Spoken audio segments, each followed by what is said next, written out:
திருப்பூர் மாவட்டம் அவிநாசி அருகில் உள்ள ஒரு கிராமம். அந்த கிராமத்தை சேர்ந்தவர் கோவிந்தசாமி. அவருக்கு வயசு 54. அவர் அங்கே ஒரு பனியன் கம்பெனியில் மேனேஜராக வேலை பார்க்குறாரு. குடும்பத்தோட நிலத்தை பிரிக்கிறதுல எங்களுக்குள்ள பிரச்சனைகள் இருக்கு.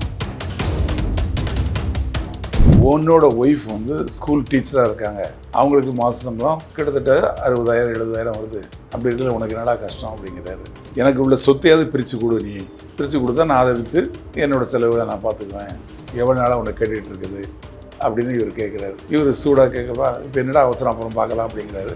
ரெண்டு பேருக்குள்ளே அப்படி மாறி மாறி பேசையில் வாக்குவாதம் ஜாஸ்தியாகுது. தம்பி ரமேஷ் கோவிந்தசாமி பிடிச்சி வேகமாக தள்ளி விட்டார். தள்ளி விட்டவர் பக்கத்தில் இருக்க சோரில் போய் டம்முன்னு ஒரு தலை இடித்து அப்படியே கீழே விழுந்து மயக்கம் போட்டு விழுந்தார். 35 பீஸா வெட்டி அந்த ரெஃப்ரிஜிரேட்டரில் வச்சுருவார். பிளாஸ்டிக் பையில் சுற்றி உள்ளே வச்சுருவார். அந்த வீட்டை கழுவி விடு கட் பண்ணி வைக்கிறதுக்கே 6 மணி நேரம் இருக்குது. அதுக்கப்புறமா அந்த வீட்டில் உடல் உள்ள இருக்கையிலே வேறு பெண்களை கூட்டு அவங்க உல்லாசமாக இருந்திருக்காரு. இறந்து போன கோவிந்தசாமியோட செல்ஃபோனை எடுத்து இது மாதிரி என்னோட நண்பர் ஒருத்தருக்கு ஒரு ஃபைனான்சியர்கிட்ட 1 கோடி ரூபா பணம் வாங்கி கொடுத்தேன், ஆனால் நண்பர் பணத்தை கட்டலை, இப்போ ஃபைனான்சியர் நெருக்கடி கொடுக்குறாங்க, கட்டாயம் 70 லட்ச ரூபா கெட்டியே ஆகணும் அப்படின்னு சொல்கிறாங்க. பணத்தை வாங்கினவர் என்னோட நண்பர் அப்ஸ்காண்டிங் ஆகிட்டாரு. கூட இருந்து வாங்கி கொடுத்த என்ன பிடிச்சிட்டாங்க.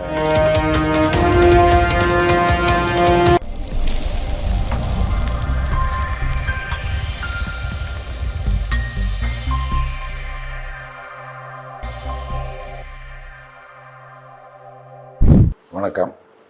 திருப்பூர் மாவட்டம் அவிநாசி அருகில் உள்ள ஒரு கிராமம். அந்த கிராமத்தை சேர்ந்தவர் கோவிந்தசாமி. அவருக்கு வயசு 54. அவர் அங்கே ஒரு பனியன் கம்பெனியில் மேனேஜராக வேலை பார்க்குறாரு. அவரோட ஒன்று விட்ட தம்பி, அதாவது பங்காளி அப்படிங்கிற முறையில் தம்பி, அவர் பேர் ரமேஷ். அவருக்கு வயசு 43. இவங்க 2 பேருக்கு இடையில் குடும்பத்தோட நிலத்தை பிரிக்கிறதுல எங்களுக்குள்ள பிரச்சனைகள் இருக்குது. அது விஷயமா 2 பேருக்குள்ளே ரொம்ப நாளாக இவங்க கேட்குறாங்க. 2 பேரும் உட்காந்து அது சட்டப்படி முறைப்படி பிரிச்சுக்கணும், ஆனால் அது பிரிக்கலை. இந்த மாதிரி ரொம்ப நாளாக ஓடிக்கிட்டே இருக்குது. ஆனால் இவங்க பேசுகிறாங்க, பழகுறாங்க, அண்ணன் தம்பி அப்படிங்கிற அந்த ஒரு முறையில் நல்லா பழகுறாங்க. ஒரு குறிப்பிட்ட நாள், அதாவது இந்த பிப்ரவரி மாதம் 19ஆம் தேதி அன்னைக்கு என்ன பண்ணுறாரு, கோவிந்தசாமி தன்னோட தம்பி ரமேஷ், அதான் பங்காளி தம்பி, அவர் வீட்டுக்கு போகிறாரு. போய் பேசிகிட்டு இருக்காங்க 2 பேரும். அப்போ அவர் ரமேஷ் கேட்குறாரு, ஆனால் ஒரு 50 லட்ச ரூபா பணம் ரெடி பண்ணி கடனாக கொடுங்க, எனக்கு ரொம்ப கஷ்டத்தில் இருக்கிறேன், எனக்கு பணம் தேவைப்படுது அப்படிங்கிறாரு. இப்போ இவர் சொல்கிறார், என்கிட்ட எதுப்பா பணம் இல்லையே, நானே ஒரு கம்பெனியில் நான் வேலை பார்க்குறேன் அப்படிங்கிறாரு. ஓனோட ஒய்ஃப் ஸ்கூல் டீச்சராக இருக்காங்க. அவங்களுக்கு மாத சம்பளம் கிட்டத்தட்ட 60,000 70,000 வருது. அப்படி இருக்கல உனக்கு என்னடா கஷ்டம் அப்படிங்கிறாரு. அப்போ அது சொல்கிறாரு, ரைட், அது பிரச்சனை இருக்கட்டும், எனக்கு உள்ள சொத்தையாவது பிரித்து கொடு, நீ பிரித்து கொடுத்தா நான் அதை விற்று என்னோடய செலவுகளை நான் பார்த்துக்குவேன், எவ்வளோ நாளாக உன்னை கேட்டுக்கிட்டு இருக்குது அப்படின்னு இவர் கேட்குறாரு. இவர் சூடாக கேட்கப்பா, இப்போ என்னடா அவசரம், அப்புறம் பார்க்கலாம் அப்படிங்கிறாரு. 2 பேருக்குள்ளே அப்படி மாறி மாறி பேசையில் வாக்குவாதம் ஜாஸ்தியாகுது. வாக்குவாதம் ஜாஸ்தியாகி வார்த்தைகள் தடிக்குது. வார்த்தைகள் தடித்த உடனே ஒருத்தர் அப்படி தள்ளிக்கிறாங்க. தள்ளி விடையில் ரமேஷ் சின்ன வயசு, 43 வயசு, கோவிந்தசாமி 54 வயசு. இவர் தம்பி ரமேஷ் கோவிந்தசாமி பிடிச்சி வேகமாக தள்ளி விடுறாரு. அப்போ தள்ளி விட்டவர் பக்கத்தில் இருக்க சோரில் போய் டம்முன்னு ஒரு தலை இடித்து அப்படியே கீழே விழுந்து மயக்கம் போட்டு விழுந்துறாரு. அப்புறம் கொஞ்சம் நேரம் கழித்து தண்ணிலாம் தெளித்து பார்க்குறாரு. இவர் எழுந்திருக்கிற மாதிரி தெரியல. அப்புறம் கையை வச்சு பார்க்குறாரு, உடம்பு சில்லிட்டு போயிருக்கு, மூச்சு இல்லை, ஆள் இறந்து போயிட்டார். ஐயோ இறந்து போயிட்டார் அப்படின்னோடனே இவருக்கு பயம் கொடுத்துருது. ஆஹா, கொஞ்சம் நேரத்தில் ஸ்கூல் முடிஞ்சு தன்னோட மனைவி வந்துடுவாங்க, ஸ்கூலுக்கு போயிருக்க தான் மகள் வந்துடுவாங்க, அவங்களுக்கு தெரிஞ்சுன்னா பெரிய வம்பா போயிருமே அப்படின்னு சொல்லிட்டு சீக்கிரமாக இந்த பாடி எங்கேருந்து அப்புறப்படுத்தணும் அப்படின்னு ஐடியா பண்ணுறாரு. உடனே அவர் மூளைக்கு தோணக்கூடிய அந்த ஐடியா பிரகாரம் பண்ணுறாரு. என்ன பண்ணுறாருன்னா, இறந்து போன கோவிந்தசாமியின் உடலை துண்டு துண்டாக வெட்டுறாரு. தலை தனியாக, முண்டம் தனியாக, கைகால் தனியாக வெட்டி 2 கோணியில், சாக்கு கோணியில் போட்டு கட்டுறாரு. கெட்டி இவரோட பைக்கில் எடுத்து கொண்டு போய் கோழிப்பெண்ணை இருக்குது, அந்த கோழிப்பெண்ணை பக்கத்தில் கொண்டு வச்சிடறாரு. வச்சுட்டு வீட்டெல்லாம் வந்து சுத்தம் பண்ணிவிட்டு க்ளீன் பண்ணி, அந்த ரத்தக்கரையெல்லாம் படிஞ்சிருக்கும் இல்லையா, எல்லாத்தையும் க்ளீன் பண்ணி அந்த கத்தி எல்லாத்தையும் ஒதுக்கி வச்சிடுறாரு. எங்கேயோ கொண்டு போய் மறைச்சி வச்சிடுறாரு. வீடை சுத்தமாகி வச்சிடுறாரு. வீட்டில் வந்து ஊதுவத்தியெல்லாம் கொளுத்தி வச்சிடுறாரு. அதுக்கப்புறமா அவரோட ஒய்ஃப் ஸ்கூல் முடிஞ்சு வராங்க, குழந்தை ஸ்கூல்லேருந்து வராங்க, அவங்ககிட்ட சகஜமாக பேசிகிட்டு இருக்காரு. அதுக்கப்புறம் நைட்டுக்கு மேலே கோழிப்பண்ணைக்கு போகிறேன் அப்படின்னு சொல்லிட்டு இவரோட பைக்கை எடுத்துகிட்டு போகிறார். பைக்கை எடுத்துகிட்டு போய் அந்த தலை இருக்கக்கூடிய பகுதி அதை எடுத்துகிட்டு போய் அனந்தபுரி அப்படிங்கிற பக்கத்தில் ஒரு ஊர், அந்த ஊருக்கு பைக்கில் கொண்டு போய் அங்கே இருக்க ஒரு கிணத்துல அந்த தலையை கொண்டு போட்டுறார். திரும்பி வந்து இன்னொரு மூட்டையை எடுத்துக்கிட்டு போய் 25 கிலோமீட்டர் தள்ளி இருக்கக்கூடிய ஒரு குளத்தில் கொண்டு போய் உடல் பகுதியை கொண்டு போட்டுறாரு. அதுக்கப்புறமா இவர் திரும்பி வந்துடுறார். இவர் அந்த அவரை கொலை பண்ண உடனே இவருக்கு இன்னொரு ஐடியா தோணுது, அதையும் செய்கிறார். என்ன பண்ணுறாரு அப்படின்னா, இறந்து போன கோவிந்தசாமியோட செல்ஃபோனை எடுத்து அவரோட மகன் பிரவீன்குமார், கோவிந்தசாமியோட மகன், அவருக்கு கோவிந்தசாமி செல்ஃபோன்லேருந்து ஒரு மெசேஜ் அனுப்புகிறார். அனுப்புறது யார்? ரமேஷ், கொலை செஞ்சவர். கொலை செய்யப்பட்டவரின் செல்ஃபோனை எடுத்து அவரோட கொலை செய்யப்பட்டவர் மகனுக்கு அவங்க அப்பா இறந்து போனவர் அனுப்புகிற மாதிரி ஒரு மெசேஜ் அனுப்புகிறார். இது மாதிரி இருந்து என்னோடய நண்பர் ஒருத்தருக்கு ஒரு ஃபைனான்சியர்கிட்ட 1 கோடி ரூபா பணம் வாங்கி கொடுத்தேன், ஆனால் நண்பர் பணத்தை கட்டலை, இப்போ ஃபைனான்சியர் நெருக்கடி கொடுக்குறாங்க, இப்போ கட்டாயம் 70 லட்ச ரூபா கெட்டியே ஆகணும் அப்படின்னு சொல்கிறாங்க. பணத்தை வாங்கினவர் என்னோடய நண்பர் அப்ஸ்காண்டிங் ஆகிட்டார், கூட இருந்து வாங்கி கொடுத்த என்ன பிடிச்சிட்டாங்க, ஃபைனான்சியர் என்ன கடத்தி கொண்டு போயிட்டாங்க, கடத்தி கொண்டு போய் ஒரு இடத்துல அடைச்சி வச்சுருக்காங்க. இப்போது நான் சொல்கிறத நீ கேளு, நீ என்ன பண்ண, வீட்டு பத்திரம், நகை, பணம் எல்லாத்தையும் ரெடி பண்ணி ஒரு 70 லட்ச ரூபா ரெடி பண்ணு. யாருக்கும் தகவல் சொல்லாத, போலீஸுக்கு சொல்லாத, வேறு யாருக்கும் சொல்லாத. உன்னுடைய சித்தப்பா, அதாவது என்னுடைய தம்பி ரமேஷ், அதாவது இந்த கொலையை செய்தவர், அவருக்கு மட்டும் தகவல் சொல்லி அவரை கூட வச்சுக்கிட்டு நீங்கள் 70 லட்ச ரூபா பணத்தை ரெடி பண்ணு. பணத்தை ரெடி பண்ண உடனே, ரெடி பண்ணிட்டேன் அப்படிங்கிறது வந்து ஃபைனான்சியருக்கு தெரியப்படுத்தணும் இல்லையா, அதுக்கு என்ன பண்ணணும்னா, வீட்டில் வந்து ஒரு பச்சை கொடியை ஏற்றிரு. ஒரு பச்சை கொடியை கட்டிட்டா ஃபைனான்சியர் அவரோட ஆட்கங்க மறைஞ்சிருந்து பார்த்துக்குவாங்க. ஓ, பணம் ரெடி ஆயிடுச்சு அப்படின்னு சொல்லிட்டு என்ன பண்ணுவாங்க, எண்ணெய் ரிலீஸ் பண்ணிவிடுவாங்க. அடைச்சி வச்சுருக்க எண்ணெய் வெளியே விட்டுருவாங்க. வெளியே விட்டவுடனே நான் வீட்டுக்கு வந்துடுவேன். வந்ததுக்கப்புறம் இந்த பணத்தை, ரெடி பண்ணியிருக்க பணத்தை ஃபைனான்சியருக்கு கொண்டு நம்ம கொடுத்து பிரச்சனையை சால்வ் பண்ணிக்கலாம். அதுக்கப்புறமா நான் வந்து நிலத்தெல்லாம் விற்று இந்த நீங்கள் தயார் பண்ணி கொடுத்த பணத்தை நான் கொடுத்துட்றேன் அப்படின்னு சொல்லிட்டு ஒரு மெசேஜ் அவர் ஃபோனில், யார் ஃபோனில், இறந்து போன கோவிந்தசாமி ஃபோனில், கோவிந்தசாமியோட மகனுக்கு கொலை செய்த ரமேஷ் அனுப்புகிறார். அவர் பிரவீன்குமாரும் இதை உண்மைன்னு நம்பிட்டு தன்னோட அப்பாவை கடத்திட்டு போனது உண்மைதான், அப்பா மெசேஜ் அனுப்பிச்சிருக்காரு அப்படின்னு நினச்சிக்கிட்டு அவர் பணத்தை ரெடி பண்ணுறதுக்கு ரமேஷ் கூட சேர்ந்து ரெடி பண்ணிக்கிட்டு இருக்காரு. இது எதுக்காக இவர் அந்த ஐடியா பண்ணார் அப்படின்னா, ஒன்று தனக்கு பணம் வந்துடும், தனக்கு பங்கு பிரித்தா வரக்கூடிய பணம் வந்துடும். ரெண்டாவது, கோவிந்தசாமி உயிரோடு தான் இருக்கார் அப்படின்னு அவர் பையனை நம்ப வைக்கிறதுக்கு. அதனால தான் அவர் மெசேஜ் அனுப்பிச்சிருக்காரு அப்படின்னு அவர் பையனை நம்ப வைக்கிறதுக்கும், பையனை விட்டே பணத்தை ரெடி பண்ணுறதுக்கும், அந்த பணத்தை ரெடி பண்ணி தானே வாங்கிக்கிறதுக்கு ஐடியா பண்ணியும் 3 விதமான. ஒன்று, அவரை கொலை பண்ணிட்டார், கொலை செய்தது முதல் குற்றம். ரெண்டாவது, இவரோட குறுக்கு புத்தித்தனமாக அந்த கொலை செய்த உடலை பார்ட்டாக வெட்டிடுறாரு. வெட்டி கொண்டு போய் ஒவ்வொன்றும் ஒவ்வொரு இடத்துல கொண்டு போட்டுறாரு. ஏன்னா இறந்தவரின் உடல் கிடச்சதுன்னா அது வந்து ஒரு முக்கியமான தடயமாயிடும். ஒரு கொலை வழக்கில் வந்து முக்கியமான தடயம். அந்த தடயம் கிடைக்காம இருக்கிறதுக்காக வெவ்வேறு இடங்களில் எங்கேயோ ஒரு கிணத்துல, ஒரு இடத்துல, ஒரு குளத்துல இந்த கைகாலை எழுங்க போட்டுன்னு அவர் சொல்லலை. இப்போ கஸ்டடி எடுத்து அவர் விசாரிக்க போகிறாங்க. ஆக ஒன்று தனித்தனி இடங்களை கொண்டு போட்டார். கொலை செய்தது ஒன்று, கொலை உள்ள மறைக்கிறதுக்கு அவர் பயன்படுத்திய ஆயுதங்களை மறைச்சது, அந்த கொலை இறந்து போனவர் உடலை பாட்டாக பிரித்து வெவ்வேறு இடங்களில் கொண்டு மறைச்சி வச்சது 2.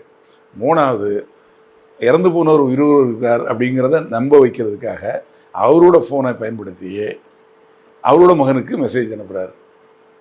4வது, அந்த மெசேஜின் மூலமாக தனக்கு வரக்கூடிய பணம், வர வேண்டிய பணத்தை வசூல் பண்ணுறதுக்கு தயார் பண்ணுறதுக்கு ஒரு ஐடியா பண்ணி அதுக்கு தயார் பண்ணுன்னு சொல்கிறார். 5வது, இவர்கிட்டயே சொல்ல சொல்லி அவர் பையன்கிட்ட சொல்கிறது ரமேஷ். அது மெசேஜ் அனுப்புவது ரமேஷ்.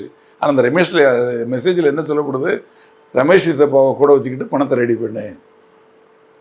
அப்போ இவர் வந்து ரொம்ப நல்லவர் மாதிரியும் இவருக்கு அதுக்கு சம்மந்தமே இல்லாத மாதிரியும் ஒரு சீனை கிரியேட் பண்ணி தனக்கு தேவையான பணத்தை அங்கேருந்து வாங்கிக்கிறதுக்கு ஐடியா பண்ணுறாரு. 1 வார காலமாக இவரை காணோம் அப்படிங்கிறனோடனே காவல்துறைக்கு பொதுவாக வந்து என்ன நடக்குது ஏது நடக்குதுங்கிற தகவல்களை அப்போ போகும். அப்போது ஒரு தகவல் கிடைக்குது, இது மாதிரி 1 வாரமாக இவர் ஆளை காணோம், எங்கே போனாலும் தெரியல கோவிந்தசாமிங்கிறவர் அப்படின்னோடனே அவங்க காவல்துறை சம்மந்தமாக உளவுத்துறை மூலமாக என்ன நடந்தது எதுன்னு விசாரிக்கலை. இவருக்கும் ரமேஷுக்கும் ஏற்கனவே இந்த இடம் பிரச்சனை இருக்குது அப்படின்னோடனே ரமேஷை கண்காணித்து ரமேஷை பிடிச்சிடுறாங்க. அவரை கூட்டு வந்து விசாரிக்கிறாங்க. விசாரித்து எனக்கு ஒன்றும் தெரியாது அப்படிங்கிறாரு. அப்போது இந்த கதையும் சொல்கிறாரு.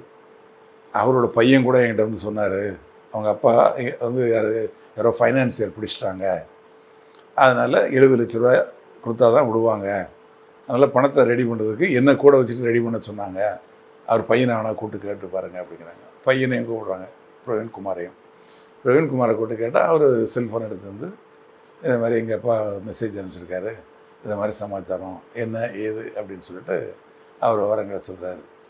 இதுக்கிடையில் அந்த வடிவேலு கதையில் சொன்ன மாதிரி, அதாவது மண்டையை மறைக்க தெரிஞ்ச உனக்கு கொண்டையை மறைக்க தெரியல அப்படிங்கிற மாதிரி, இந்த செல்ஃபோன் இறந்து போனவரோட செல்ஃபோன் அது எங்கேருந்து ஆப்ரேட் செய்யப்பட்டது, எங்கே இருக்குது அப்படின்னு டவர் லொக்கேஷன் பார்த்தா அது ரமேஷ்கிட்ட இருக்குது.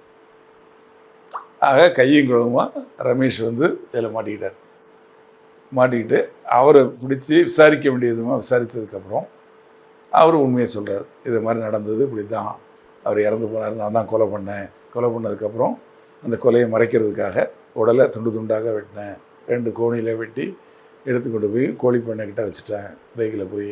திருப்பி நைட் ஆனதுக்கப்புறம் என் ஒய்ஃபுக்கும் குழந்தைங்க தெரியக்கூடாதுங்கிறதுக்காக அதுக்கப்புறம் அந்த கோணியை எடுத்துகிட்டு போய் தலையை கொண்டு ஒரு இடத்துல கொண்டு போட்டேன் கிணத்துல. அப்புறம் உடல் பகுதியை எடுத்துகிட்டு போய் குளத்தில் கொண்டு 25 கிலோமீட்டர்ஸ்க்கு கொண்டு குளத்தில் போட்டுட்டேன் அப்படின்னு சொல்கிறாரு. காவல்துறை வந்து அவரை கைது பண்ணி ரிமாண்ட் பண்ணியிருக்காங்க. இப்போது கை கால் பகுதிகளை எங்கே போட்டிருக்காரு அப்படிங்கிறது தெரியல.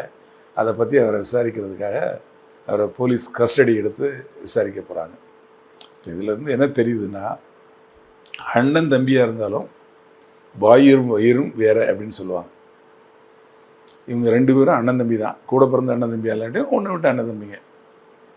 சொத்து அவங்களுக்கு பொதுவானது தான், அவங்க தான் அனுபவிக்க போகிறாங்க. இவர் கோவிந்தசாமி பிரித்து அவருக்கு கொடுத்துருந்தா அந்த பிரச்சனையே கிடையாது. கொடுக்கறதுக்கு இவர் ஏன் காலம் தாழ்த்தினார், இல்லை கொடுக்காம ஏமாற்றலாம்னு நினச்சாரா அப்படிங்கிறது தெரியல. ஆனால் அவரவருக்கு சேரக்கூடிய பங்கு அவரவர் பிரிச்சுக்கிட்டால் இந்த மாதிரி ஒரு பிரச்சனை வராது. இதில் என்னென்னா, கொலையும் செஞ்சுட்டு அதை மறைக்கவும் செஞ்சுருக்காங்க. செஞ்சது யாருன்னா, யாரோ இல்லை, கூலிப்படை கிடையாது, யாரோ தூண்டி விட்டு செய்யலை, கூட அதாவது சொந்த பங்காளி, இரத்த சம்பந்தமான பங்காளி தான் இந்த கொலையை பண்ணியிருக்காரு, கொலையை மறைச்சிருக்காரு. இது மாதிரி சில சம்பவங்கள் கொஞ்ச நாளைக்கு முன்னாடி நடந்தது. என்ன அப்படின்னா, பாம்பே பக்கத்தில் மராட்டி மாநிலத்தில் ஷரத்தா அப்படின்னு சொல்லிட்டு ஒரு லேடி, அவங்க ஒரு கம்பெனியில் ஐடி கம்பெனியில் வேலை செய்கிறாங்க. கூட வேலை செய்யக்கூடிய ஒருத்தரை லவ் பண்ணுறாங்க. இவங்க இந்து மதத்தை சேர்ந்தவங்க, அவர் முகமதிய மதத்தை சேர்ந்தவர். 2 பேருக்குள்ள லவ் ஜாஸ்தியாகிடுது. அப்போது இந்த விஷயம் வந்து இந்த பெண் வந்து அவங்க அப்பா அம்மாட்ட போய் சொல்கிறாங்க, நான் அவரை தான் கல்யாணம் பண்ணிக்க போகிறேன்னு. அவங்க அப்பா அம்மா வந்து அவங்க அந்த பழங்காலத்தில் சேர்ந்தவங்க, அவங்க இந்த மாதிரி மதம் மாதிரி கல்யாணம் பண்ணுறதெல்லாம் அவங்க மனசுக்கு ஒத்துக்கலை. அதனால் அதெல்லாம் அவரை கல்யாணம் பண்ணக்கூடாது அப்படின்னு சொல்லி சத்தம் போட்டு கண்டித்து வச்சிடறாங்க. திருப்பி ஓராண்டு ஆயிடுது. ஆனதுக்கப்புறம் திருப்பி அந்த பொண்ணு சொல்கிறா, நீங்கள் கல்யாணம் பண்ணி வைக்கலன்னா பரவாயில்ல, நான் அவரு கூட தான் போய் வாழ போகிறேன், லிவிங் டுகெதர் அப்படின்னு சொல்லி சத்தம் போடுறாங்க. அதுக்கப்புறம் அவங்க வீட்டில் வந்து நீ இந்த வீட்டுக்கே வராதுன்னு சத்தம் போடுறாங்க. போனப்புறம் அந்த பெண்ணை வந்து அந்த பையனை கூப்பிட்டு தனியாக அவர் கொடுத்தனா அந்த ஊர்லேயே இருக்காங்க பக்கத்துலேயே. இவங்களுக்கு இன்னும் பெரிய வேதனை ஆயிடுது. ஆஹா அப்படின்னு சொல்லிட்டு சத்தம் போட்டு இந்த பக்கமே இருக்காங்க, எங்கேயாவது ஒளிஞ்சு போங்கன்னு சொல்லி சத்தம் போட்டு விரட்டி விட்டுறாங்க. அங்கேருந்து போனவங்க டெல்லிக்கு போகிறாங்க. டெல்லிக்கு போய் அங்கே ஒரு கம்பெனியில் செஃப்பாக, ஒரு ஹோட்டலில் செஃப்பாக வேலைக்கு சேர்றான். இந்த பொண்ணு அங்கேயும் ஒரு ஐடி கம்பெனியில் வேலைக்கு சேர்றாங்க. இவங்க 2 பேரும் ஒரு அப்பார்ட்மெண்ட் எடுத்து கணவன் மனைவியாக சொல்லி அங்கே வாழ்ந்துட்டு இருக்காங்க வாடகைக்கு எடுத்து. அந்த சமயத்தில் இந்த பெண்ணு என்ன சொல்கிறா, நீ என்னை கல்யாணம் பண்ணிக்கோ அப்படின்னு சொல்லி அவனை வற்புறுத்துறா. அவன் மாட்டேன் அப்படிங்கிறார். அப்போது 2 பேருக்குள்ளே தகராறு ஆகுது. டெய்லி அடித்தடி தகராறு ஆகுது. கத்துறாங்க, அடிக்கிறாங்க, பிடிக்கிறாங்க. ஏன்னா கேட்குறதுக்கு யாருமே இல்லை. ஆனால் இந்த பெண்ணுக்கு தம்பி முறை உள்ள ஒரு பையன், அந்த பையனுக்கு இந்த பெண் அடிக்கடி பேசுவாள். இப்போ எந்த இடத்துல இருக்கிறோம், ஏது இருக்கிறோம் அப்படிங்கிற தகவல்லாம் அவனுக்கு சொல்கிறா.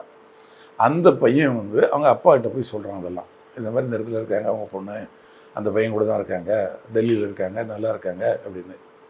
ஒரு 2 மாதம் 3 மாதமாக எந்த தகவலும் அந்த பையனுக்கு கிடைக்கல. அவன் ஃபோனை கான்டாக்ட் பண்ணி பார்த்தா சுவிட்ச் ஆஃப். உடனே அவன் போய் அவங்க அப்பாட்ட சொல்கிறான், இது மாதிரி வந்து உங்கள் பெண்ணுக்கிட்டேருந்து அக்காக்கிட்டேருந்து எந்த தகவலும் இல்லை, நானும் கான்டாக்ட் பண்ணி பார்த்தேன், அந்த ஃபோன் சுவிட்ச் ஆஃப் வருது அப்படின்னு சொன்னோன்னா அவருக்கு சந்தேகம் வந்துடுது. ஆகா என்ன ஆச்சோ ஏதாச்சுன்னு சொல்லிட்டு நேராக இவங்க டெல்லியில் எந்த இடத்துல இருந்தாங்களோ அந்த ஏரியாவில் போய் விசாரிக்கிறார். அங்கே போய் விசாரித்து கண்டுபிடிச்சிட்டார் அந்த அப்பார்ட்மெண்ட்டை. இப்போ இந்த அப்பார்ட்மெண்ட்டில் இருக்கிறவங்க சொல்கிறாங்க, அம்மா 2 பேர் ஹஸ்பண்ட் ஒய்ஃப் இருந்தாங்க, அப்புறம் ஹஸ்பண்ட் மட்டும்தான் இப்போ இருக்கார், அந்த பெண் வந்து இங்கே இல்லை, ஊருக்கு போயிட்டாங்க அப்படின்னு சொல்லி சொன்னாங்க அப்படிங்கிறாங்க. உடனே இவர் என்ன பண்ணுறாரு, அந்த பையனோட நம்பரை கண்டுபிடிச்சிட்டார். அந்த அப்பார்ட்மெண்ட்டில் உள்ளவங்ககிட்ட விசாரித்து அவன் நம்பர் கேட்டு ஃபோன் போட்டார். அவன் சுவிட்ச் ஆஃப் பண்ணிடுறான். உடனே இவர் என்ன பண்ணிடுறாரு, அங்கே இருக்க லோக்கல் போலீஸ் ஸ்டேஷனில் ஒரு கம்ப்ளைண்ட் கொடுக்குறாரு. ஏற்கனவே இங்கேருந்து கிளம்பியில் மராட்டி மாநிலத்தில் இங்கே குடியிருக்க ஏரியாவில் ஒரு கம்ப்ளைண்ட் கொடுத்துட்டாரு. இப்போ 2வது அங்கே போய் என் பெண் இந்த இடத்துல தான் வாழ்ந்துட்டு இருந்தா, அந்த பெண்ணை காணோம், இவன் மட்டும்தான் இருக்கான், 2 பேரும் தான் ஒன்றா வாழ்ந்தாங்க, இப்போ அவனை என் பெண்ணை காணோம், அவனுக்கு ஃபோன் பண்ணால் ஃபோனை எடுக்க மாட்டேங்கிறான், சுவிட்ச் ஆஃப் பண்ணிட்டான் அப்படின்னு சொல்லி சொல்கிறாங்க. உடனே போலீஸார் வந்து அந்த ஃபோனை ட்ரேஸ் பண்ணுறாங்க. ட்ரேஸ் பண்ணி இவன் தலைமறைவாயிடுறான். இவனை அப்புறம் கரெக்டாக ஃபோன் லொக்கேஷன் வச்சு இவனை அரெஸ்ட் பண்ணிடுறாங்க. அரெஸ்ட் பண்ணி விசாரித்தா இதே மாதிரி தான் அந்த பெண்ணை வந்து 2 பேருக்கும் வாய்த்தாரதில் அடிச்சிடுறான். அடித்ததில் அந்த பெண்ணை இறந்து போகிறான். கீழே தள்ளி தரையில் தள்ளிடுறான். கீழே வந்து இறந்து போகிறான். உன்னை என்ன பண்ணுன்னு தெரியாமல் ஐடியா பண்ண உடனே இவனுக்கு வந்து நெட்ஃப்ளிக்ஸில் ஒரு இது வந்திருக்கு, அதாவது நம்ம ஒரு தொடர். அந்த தொடரில் வந்து இந்த மாதிரி ஒருத்தர் வந்து கொலை பண்ணி ஒருத்தனை வந்து பீஸ் ஆக்கி அவங்கள வந்து கடலில் அந்த ஆற்றுல போகையில் மீனுக்கு போட்டு வரலாம். அந்த மாதிரி நெட்ஃப்ளிக்ஸில் வந்து அந்த தொடரை ஞாபகம் இவருக்கு வந்த உடனே இவர் என்ன பண்ணுறாரு, ஒரு பெரிய இது ஒன்று வாங்கிட்டு வர்றாரு, ரெஃப்ரிஜிரேட்டர் வாங்கிட்டு வந்து வீட்டில் வச்சுட்டு இந்த பெண்ணை பீஸாக வெட்டுறாரு. 35 பீஸாக வெட்டி அந்த ரெஃப்ரிஜிரேட்டரில் வச்சுறாரு. பிளாஸ்டிக் பையில் சுற்றி உள்ளே வச்சுடுறாரு. அந்த வீட்டை கழுவி விடு, கட் பண்ணி வைக்கிறதுக்கே 6 மணி நேரம் இருக்குது. அதுக்கப்புறமா அந்த வீட்டில் வந்து அந்த பெண்ணோட உடல் உள்ள இருக்கையிலே வேறு பெண்களை கூட்டு வந்து அவங்க உல்லாசமாக இருந்திருக்காரு. அதுக்கப்புறம் நைட்டில் 2 மணி 3 மணிக்கு அப்புறம் டெய்லி அதில் ஒரு பீஸை எடுத்துகிட்டு போய் பக்கத்தில் இருக்க ஒரு காட்டு பகுதிக்கு போய் அந்த காட்டு பகுதியில் இருக்க நாய்களுக்கு இது போட்டுருது. இப்படி போட்டு அவ்வளோத்தையும் காலி பண்ணிட்டார். 35 நாள் 35 பீஸை காலி பண்ணிட்டார். இதை அவர் சொல்கிறார். காவல்துறை வந்து விசாரித்து பார்க்கல, அங்கே தடயம் அப்படின்னு பார்த்தாச்சுன்னா எதுவுமே கிடைக்கல. அவர் ஃப்ரிட்ஜு வாங்கியிருக்காரு, எந்த டேட்டில் வாங்கியிருக்காரு, அது மாதிரி கட் பண்ணதுக்கு கத்தி வாங்கியிருக்காரு, அந்த டீட்டெயில்ஸ்லாம் இருக்குது. ஏன்னா இவர் செஃப் இல்லையா, கட் பண்ணுறது தான் இவரோட வேலை. அங்கே போய் அந்த இடத்துல போய் தேடி பார்த்தா சில இடங்களில் எலும்பு துண்டுகள் கிடைக்குது. அந்த எலும்பு துண்டுகள்லாம் சேகரித்து இந்த பெண்ணோட தலை பகுதி வீசப்பட்ட பகுதின்னு சொன்ன இடத்துலேருந்து இந்த தலையை பகுதி இந்த மண்டையோடலாம் இது பண்ணி சூப்பர் இம்போசிஷன் மூலமாக இறந்த பொண்ணு இந்த பொண்ணு தான் அப்படின்னு சொல்லிட்டு காவல்துறை தடய அறிவியல் துறையோட உதவியோட இவர் மீது சார்ஜ் ஷீட் போட்டிருக்காங்க. இந்த வழக்கில் நடந்தது டெல்லியில், இறந்து போனது பாம்பேயை சேர்ந்தவங்க. இப்போ ஒரு 6 மாதம் கூட இருக்காது. பெங்களூரில் நடந்தது. மகாலட்சுமி அப்படின்னு சொல்லிட்டு ஒரு பெண் கல்யாணம் ஆகி அதுக்கு ஒரு குழந்தை இருக்குது. அவங்க கணவர் விட்டு பிரிஞ்சு அந்த குழந்தைய வந்து கணவர்கிட்ட கொடுத்துட்டு இந்த பொண்ணு மட்டும் தனியாக அங்கே ஒரு மாலில் வேலை பார்த்துட்டு தனியாக ஒரு அப்பார்ட்மெண்ட்டில் தங்கியிருக்காங்க. அவங்க பெற்றோர்களும் தனியாக தான் இருக்காங்க, அதே ஊரில் தான் இருக்காங்க. ஆனால் அங்கேயும் போகலை, கணவரை விட்டும் பிரிஞ்சுட்டாங்க, தனியாக இருக்காங்க. இப்போ அந்த மாலில் இருக்கையில் ஒரு பையன் கூட, அங்கே வேலை செய்கிற பையன் கூட பழக்கமாகுது. அவன் வருவான் போவான் இருப்பான். அப்படி இருக்கையில் கொஞ்ச நாளாக அந்த பொண்ணை காணோன்னே என்ன பண்ணுறாங்க, அந்த பெண்ணோட அம்மா தங்கச்சி 2 பேரும் வந்து அந்த இந்த வீட்டில் குடியிருக்கான்னு தெரியும், அந்த வீட்டுக்கு வராங்க. வந்து அந்த ஹவுஸ் ஓனர் கீழே இருக்காங்க அந்த அப்பார்ட்மெண்ட்லேயே. அவர்கிட்ட கேட்குறாங்க, கேட்டு எங்கள் பெண்ணு காணோம், என்ன ஆச்சுன்னு தெரியல. இல்லைம்மா எங்களுக்கு தெரியுங்க, உங்கள்கிட்ட மாற்றுச்சாவி இருக்கான்னு கேட்குறாங்க. இருக்குங்கிறாங்க. அந்த மாற்றுச்சாவியை வாங்கி இந்த வீட்டை போய் திறந்து பார்த்தா உள்ளே ஒரே ஸ்மெல், பேட் ஸ்மெல். அங்கே பார்த்தா அங்கேயே இது மாதிரி ஒரு ஃப்ரிட்ஜு, அந்த ஃப்ரிட்ஜுக்குள்ளேருந்து தான் நாற்றம் வருது. திறந்து பார்த்தா அந்த பெண்ணை பார்ட்டாக வெட்டி அந்த ஃப்ரிட்ஜுக்குள்ளே வச்சு அடைச்சி வச்சுட்டு கூட்டிகிட்டு போயிட்டுருக்காங்க. இப்போ யார் வந்து போனாங்க, சிசிடிவி ஃபுட்டேஜ் மற்ற டீட்டெயில்ஸு அந்த பக்கத்து வீட்டில் குடியிருக்கிறவங்க அந்த ஹவுஸ் ஓனர் விசாரிச்சப்போ இது மாதிரி ஒரு பையனுக்கும் இந்த பெண்ணுக்கும் பழக்கம் இருக்குது அப்படிங்கிறாங்க. அப்போ யார் என்ன விஷயம் அப்படிங்கிறது வந்து அந்த காவல்துறை வந்து அங்கே லோக்கல் போலீஸ் தான் விசாரிக்க வராங்க. இப்போ அவங்ககிட்டே இவங்க 2 பேரும் சண்டை போட்டு கம்ப்ளைண்ட் கொடுத்து 2 பேரையும் சமரசம், அதான் ஹஸ்பண்ட் ஒய்ஃப்னு நினச்சி 2 பேரும் சமரசம் பண்ணி வச்சுருக்காங்க. ஸோ அந்த பையனோட அட்ரஸ்ஸு, ஃபோட்டோ கிட்ட எல்லா டீட்டெயில்ஸ் எல்லாமே இருக்குது, ஃபோன் நம்பர் தான். உடனே அதை போட்டால் சுவிட்ச் ஆஃப். அதுக்கப்புறம் வந்து அந்த பையனோட தம்பி ஒருத்தன் அங்கே இருக்கிறான், அதே ஊரில் இருக்கிறான், வேற ஒரு கம்பெனியில் வேலை பார்க்குறான். அவனை பிடிச்சிடுறாங்க. பிடிச்சி அவனை விசாரிச்சதுக்கப்புறம் அவன் சொல்கிறான், என்கிட்ட வந்து இது மாதிரி இந்த பெண்ணை கொலை பண்ணிட்டேன், தப்பிச்சு போனான், என்கிட்ட கையில் காசு இல்லைன்னு சொல்லி என்கிட்ட வந்து காசு வாங்கிட்டு போனான். அப்போ என்ன பண்ணான், எப்படி கொலை பண்ணாங்க, எல்லா டீட்டெயில்ஸையும் அவன்கிட்ட சொல்லியிருக்கான். அவன் சொல்ல போகிறதான் எங்களுக்கே தெரியுது. உடனே அவனை தேடி பார்க்குறாங்க, கிடைக்கல. அப்புறம் அவன் அப்போது லேட்டஸ்ட்டாக ஒரு ஃபோன் வச்சுருக்கான். அந்த ஃபோனை லொக்கேட் பண்ணி பார்த்தா, டவர் லொக்கேஷன் வச்சு பார்த்தா வெஸ்ட் பெங்கால் காட்டுது. இந்த போலீஸ் வெஸ்ட் பெங்கால் போகிறாங்க. அதுக்கடையில் அவன் ஒரிசாவுக்கு வந்துடுறான். ஒரிசாவுக்கு வந்து போலீஸ் ஃபாலோ பண்ணிட்டு வராங்க. பிடிச்சிடுவாங்க. என்ன ஃப்ரெண்டுக்கிட்ட வந்து ஒரு பைக்கை வாங்கிட்டு வந்து ஒரு லெட்ரு எழுதி அந்த பைக்கில் கவருக்கு உள்ள முன்னாடி டேங்க் கவரில் வச்சுட்டு பக்கத்தில் மரத்தில் தூக்கு கொடுத்து இறந்து போயிடுறான். அதில் சொல்கிறான், இது மாதிரி நடந்து இது நான் தான் கொலை பண்ணேன், இது மாதிரி சமாச்சாரம் அப்படின்னு. எதுக்காக சொல்ல வரேன்னா, அதுலேயும் பாருங்கள், ஒரு பெண்ணை துண்டாக வெட்டி கொண்டுட்டாங்க. இது பெங்களூரில் சமீபத்தில் நடந்தது. அதுக்கு முன்னாடி டெல்லியில் நடந்தது. இப்போது சென்னை, அதாவது தமிழ்நாட்டுக்குள்ளே வந்துடுச்சு. திருப்பூரில் இது மாதிரி நடந்திருக்கு. இதை பார்க்குற நேயர்களே, உங்கள்கிட்ட ஒன்று சொல்கிறேன், எக்காரணத்தை கொண்டும் யாருக்கிட்டையும் தேவையில்லாமல் பிரச்சனைகள் வச்சுக்காங்க. இதில் வந்து இறந்து போனவருக்கும் இவருக்கும்னா இடம் தகராறு, சொத்து தகராறு, சொத்தில் பங்கு கேட்டு கொடுக்கலங்கிறதான் பிரச்சனை. அதனால் அவர் உயிரே போச்சு. அதனால் ரொம்ப கேர்ஃபுல்லாக இருங்க. யாராக இருந்தாலும் யாரோட பணத்துக்காகவும் சொத்துக்கும் ஆசைப்படாதீங்க. யாருக்கு எதில் உரிமை இருக்கோ அந்த உரிமையை நீங்கள் விட்டு கொடுத்துருங்க. அதை வந்து நீங்கள் அனுபவிக்கணும்னு நினச்சிங்கன்னா இது மாதிரி தான் அவங்க குளறுபடியான எண்ணங்கள் தோணும், குறுக்கு புத்தி தோணும். இதை மாதிரி தேவையில்லாமல் ஒரு மரணம், ஒரு உயிர் போயிடுச்சு. பணம் போச்சுன்னா சம்பாதிச்சிடலாம், உயிர் போச்சுன்னா சம்பாதிக்க முடியுமா? நேயர்களே, இந்த விஷயத்தில் கேர்ஃபுல்லாக இருங்க. எதுக்காக இதை சொல்கிறேன்னா, நீங்கள் விழிப்புணர்வோடு இருக்கணும். இதை மாதிரி ஒரு சூழ்நிலையை பாதிக்கப்படக்கூடாது அப்படிங்கிற ஒரு நல்ல எண்ணத்தில் தான் அதை உங்களுக்கு சொல்கிறேன். நன்றி, வணக்கம்.